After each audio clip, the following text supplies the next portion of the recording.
ஆண்டினுடைய இந்த விழாவானது 79வது ஆண்டு விழாவாக நடைபெற்றுக் கொண்டிருக்கின்றது. அதற்கு முன்னதாகவும் இது தேர் திருவிழாவும் வெகு விமர்சையாக நடைபெற்ற திருவிழா இது.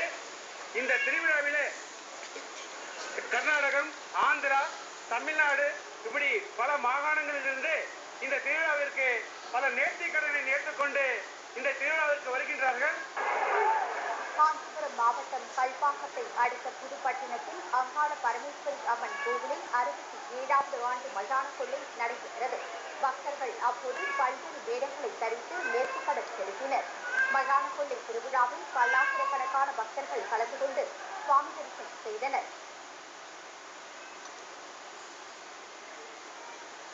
புதிய போப் ஆண்டவரை